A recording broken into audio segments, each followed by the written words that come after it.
자, 보아스의 밭에서 보아스의 은혜를 입고 이삭을 많이 줍고 돌아온 룻의 이야기를 들은 나오미의 가슴에는 가슴을 뛰게 하는 밝은 소망의 빗줄기가 비추기 시작했습니다. 제가 이 두 사람의 관계, 나오미와 룻과의 관계를 좀 이렇게 생각을 해보니까 아마도 거의 분명하다 생각되는 건, 나오미는 자기를 붙조차 따라오기 시작한 룻을 보고 그때로부터 시작해서 계속해서 이 내 며느리를 누구에게 시집을 보낼까, 그 생각을 계속 했었을 것이라는 생각을 합니다. 그러니 보아스의 밭에 가서 일을 했습니다 라고 말하니까 여러 날 있다가, 야, 이제 내가 생각했는데, 그렇게 하지 않고 그날 그 얘기를 듣는 순간 이런 얘기를 바로 하고 있는 것이죠. 보아스도 그중 한 사람으로 생각했었을 것입니다. 이 나오미의 생각에 룻을 시집 보낼 수 있는 가능성이 있는 친족들이 누군가, 그 사람들 중에 혼자 된 사람이 있거나 또 부인이 탈지라도 이 아이를 거둬줄 사람이 누굴까, 그 명단을 쭉 머릿속에 생각해 보고 보아스도 그 명단 속에 있었을 것이다. 그런데 룻이 보아스 밭에서 일을 했다고 하니 그냥 나오미는 아마 기쁨과 또 기대와 소망의 빗줄기를 충분히 비춤을 받았을 것이라는 생각을 해봅니다. 자, 보아스에게 은혜를 입고 선대함을 받았던 사실을 들은 나오미는 자기 며느리를 시집 보낼 수 있는 가능성을 보고 오늘 말씀은 그 가능성을 구체화시킨 말씀이 되는 것이죠. 1절에 보면, 1절에서 6절까지는 보면 나오미가 룻에게 보아스에게 가서 어떻게 행하라 하는 걸 코치한 내용이 나오죠. 그리고 7절부터 13절까지는 그가 코치한 대로 룻이 보아스에게 가서 한 일을 기록해 주고 있습니다. 1절 말씀 보면, 내 딸아, 내가 너를 위하여 안식할 곳을 구하여 너를 복되게 하여 하지 않겠느냐. 참 같은 말도 이렇게 아름답게 하는구나. 쉽게 말하면 뭡니까? 너 시집 좀 보내야겠다, 그 말이잖아요. 참 같은 말이라도 이렇게 참 돌려서 아름답게 얘기를 하는구나. 시어머니가 그렇게 이야기를 하고, 또 나오미는 보아스가 우리 친족임을 다시 상기시키면서, 보아스가 오늘 밤 타작마당에서 보리를 까불 것인데 이제 알곡을 턴단 말이죠. 그것이니 너는 목욕하고 기름을 바르고 의복을 입고 곱게 단장하여 그 타작마당에 내려가서 숨어 있다가, 너 자신을 보이지 않고 있다가 어떻게 하라고 했습니까? 그가 잠자리에 들어가는 곳을 알아두었다가, 그 다음에 그가 잠들면, 이런 말이 없지만 잠들면 그의 발치 이불을 들고 거기 누워라. 그러면 그가 네가 어떻게 해야 할지를 알려줄 것이다. 그렇게 코치를 합니다. 그 말을 들은 룻은 어머니의 말씀대로 내가 그대로 하겠습니다 라고 답을 했습니다. 뒤에 보아스가 하는 말을 보면, 네가 돈이 많든 적든 젊은 남자에게 가지 않고 나에게 온 것, 나를 이렇게 선대해 주니 참으로 고맙다, 이런 말을 한 걸 보면, 나오미가 룻에게 보아스의 이불 발치를 들고 거기 누워라 라고 말할 때, 어머니 저보고 그건 늙은이한테 시집가라고요? 그렇게 할 수도 있었을 터인데 그냥 그렇게 하겠습니다, 그렇게 답을 한 것을 봅니다. 참 주님께 대한 우리의 순종의 태도를 여기서도 배우게 되죠. 논리적으로 생각하면, 아니 이제 나이가 고작 16, 5, 6, 7밖에 안 된 여자입니다. 당시 결혼 습관대로 보면은요. 근데 보아스의 나이는 40대 후반에서 50대 중반 정도까지 될 것 같아요. 제가 추론을 해보니 그렇더라고요. 그러면 16, 7 된 그 젊은 과부를 시어머니가 나이 차도 몇 살입니까? 30살 이상 되는 차이가 되는 사람한테 가서 그렇게 해라. 어머니 혼자 오래 계시더니 정신이 어떻게 되신 거 아니에요? 눈에 보이는 게 잘 없어요? 뭐 그렇게 따질 수도 있었을 거예요. 근데 네, 그렇게 하겠습니다. 그 순종이 어떤 결과를 낳았어요? 4대 후손의 다윗 왕이 탄생을 하잖아요. 참 놀랍다는 생각을 합니다. 주님 앞에 우리의 순종은 그런 것이 돼야 된다. 이런 사실을 배우게 됩니다. 자, 그래서 이제 7절부터 13절까지 보면 룻과 보아스가 드디어 한 마음이 됩니다. 가까워졌어요.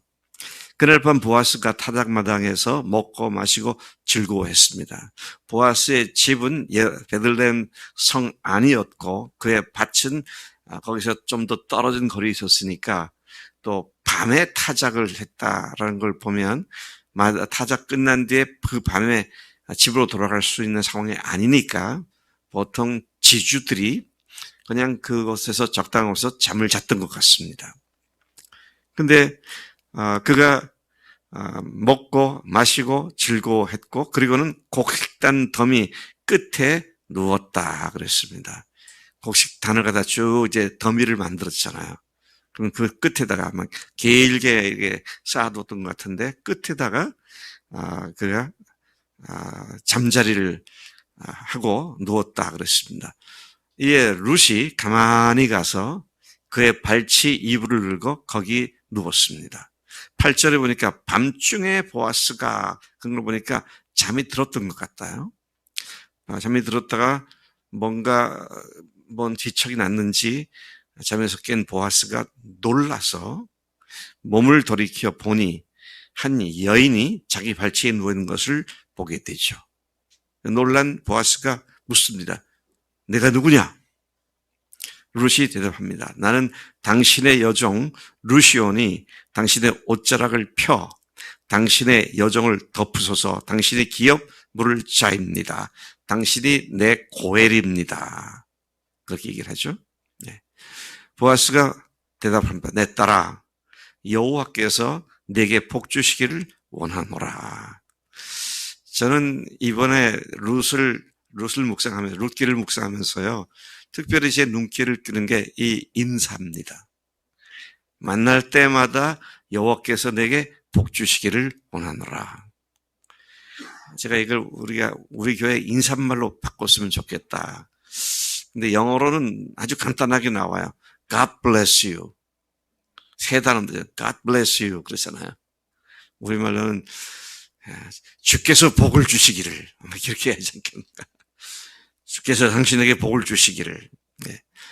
자, 내 딸아 여호와께서 내게 복 주시기를 원하노라. 네가 가난하건 부하건 젊은 자를 따르지 않고 나 같은 나이 든 사람을 택하여 따르니 네가 베푼 인애가 처음보다 나중이 더하도다. 처음은 뭡니까?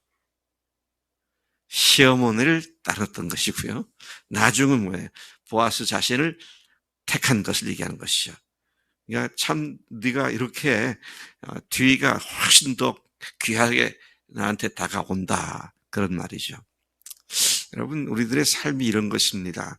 주님께서도 그 말씀하셨잖아요. 가나 혼인잔치에 나중에 예수님께서 만드신 이적을 행해서 만든 포도주를 맛본 연회장이 보통은 좋은 술을 내다가 그러면 적당히 취하면 나쁜 술을 내는데 어떻게 당신은 처음에는 나쁜 술을 내다가 나중에 좋은 술을 내느냐 그랬잖아요.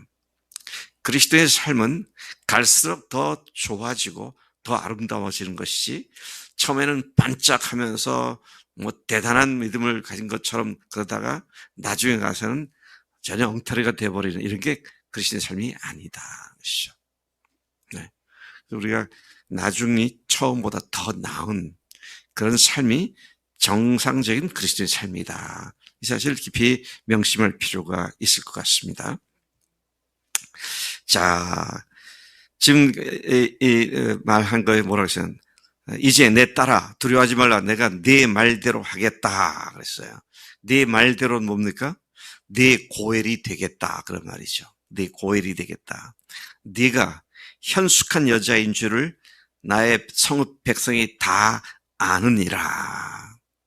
참 이 말씀 보면서도 참 은혜가 되고 도전됩니다. 네. 현숙한 여인인 것을 온 동네가 다 아니까 내가 너를 그렇게 대하겠다 그런 말입니다. 참 이거 요즘 세대에 혼전 성 경험을 하는 것이 큰 문제가 아닌 것처럼 TV에서도 보면 드라마에서 보면 뭐 그게 문제가 되냐 그렇게 하는데 처녀 남자가 여자를 참으로 순결하게 대해주는 것이 진정한 사랑이기 때문에 그렇습니다. 참 이거 세상이 참 더럽게 돼버렸는데요. 우리 청년들 정신 똑바로 차려야 합니다. 정말 내가 이 사람을 사랑하면, 내가 이 여자를 사랑하면 끝까지 순결하게 대하는 그런 것이 마땅한 일이다 하는 것이죠. 자, 근데 보아스가 뭐라고 말을 합니까? 자신이 그녀의 고엘이 맞지만 내가 그대로 하겠지만 자기보다 우선순위가 더 앞선 사람이 있으니 더 가까운 친척이 있으니 내일 아침에 그에게 기회를 주고 그가 네 고엘이 되겠다면 그것도 좋은 일이다. 그러나 그가 고엘이 되지 않겠다면 하나님께서 살아계신 것을 두고 내가 분명히 맹세하는데 내가 너의 고엘이 되어 책임을 이행하겠다. 또 이렇게 말을 하죠. 이 말은 살아계신 하나님 앞에서 맹세하는 말이니 너는 아침까지 내 곁에 누워있어라. 그렇게 말씀한 거죠. 이 얼마나 놀라운 하나님의 사람들인가. 전 이 룻기를 보면서 여기 나오는 사람들이 한결같이 참 아름다운 사람들이구나. 그래서 룻이 어머니로부터 그런 모습을 보았고 또 고향에 돌아오자마자 그 동네 사람들이 그렇게 자기를 대하는 걸 보고 굉장히 충격을 받았었겠구나. 무슨 말입니까? 우리가 속해 있는 공동체가 이런 수준에 이르게 되면 안 믿는 사람들도 와서 그런 사람들이 공동체의 아름다운 그 부드럽고 아름다운 사랑의 모습을 보고 그들에게서부터 다윗왕과 같은 하나님의 사람들이 계속 생겨날 수 있다는 것이죠. 제가 이 나이가 되도록 교회에서 목회를 하는 이유가 그런 교회 세우자고 우리가 그렇게 살 수 있는 교회를 세우자고. 자, 하나님께서 오늘 이런 말씀을 통해서 말씀해 주신 것이죠. 자, 그 다음에 나오미를 또 생각해 봅니다. 여러분, 나오미 나이를 제가 계산하느라고 여러 가지 생각을 많이 해봤는데요. 그냥 당시에 고대 중동 주전 한 1100여 년 정도였을 때에 대개의 경우 여자들이 결혼하는 나이는 15, 6이었습니다. 또 남자들이 결혼한 나이는 17에서 한 20살, 많아봐야 20살까지가 됩니다. 그런데 지금 나오미 자신이 시집을 결혼했을 때가 15이라고 가정을 해본다면 그러면 결혼해서 1년 만에 2년 만에 아기를 낳았다. 말론과 기련을 낳았다 생각을 한다면 그 자식들이 자라서 17, 8쯤에 결혼을 했다. 그러면 나오미의 나이는 몇 살인가요? 31이에요. 30대 초반입니다. 나오미의 나이가요. 조금 더 많이 잡아야 중반이에요. 무슨 말입니까? 아직도 생산 능력이 있습니다. 우리 집 사람처럼 저렇게 머리가 허해가지고 그런 나이가 아닙니다. 박성희 자매보다 지금 나이가 어려요. 자, 그런데 보아스는 어느 정도인가? 제가 계산해 보니까 이 나오미의 남편 있잖아요. 남편. 죽은 자를 선대한 것도 그렇고 산 자를 이렇게 선대한다는 걸 보니까 그 남편이 이민 가기 전에 그에게 필요한 어떤 것을 도와줬거나 그런 했던 걸로 추론이 가능하잖아요. 그러면 적어도 룻보다는 한 15살, 20살? 그 남편보다는 한 10살, 15살? 그러니 40대 후반, 50대 초반입니다. 나오미, 보아스의 경우는요. 그러면 여러분 상식적으로 생각해 보십시다. 40대 후반, 50대 초반 들어가는 사람과 짝을 짓는다면 30대 중반쯤, 초중반쯤 간 사람이 어울립니까? 한 7, 8세, 16, 7세, 7, 8세 된 사람이 어울립니까? 이건 손녀뻘이에요, 손녀뻘. 근데 나오미는 처음부터 자기 며느리만 생각한 거잖아요. 참 진짜 내 딸아 그런데지만 딸로 알고 친정 엄마가 딸 시집 보내려고 애를 쓰는 그런 모습을 여기서 보게 되죠. 참 요즘 같아서는 꿈도 못 꿀 일입니다. 아마 요즘 같으면 그랬을 거예요. 야 루사, 너 나한테 선하게 대해주길 바란다. 나는 이번에 놓치면 끝장이야. 너는 아직도 나이가 있지 않냐. 그 뒤는 내가 책임질 테니까 보아스는 내가 결혼해야 할 대상으로 알고 나를 좀 축복해 줘라. 알겠니? 그러면 룻이 뭐라 그러겠어요? 네, 그러지 어떡합니까? 자기로서는 뭐 주장할 게 없어요. 그런데 룻이 나오미가 룻에게 그렇게 했다. 참 어른다운 사회였구나. 보아스 역시 마찬가지고요.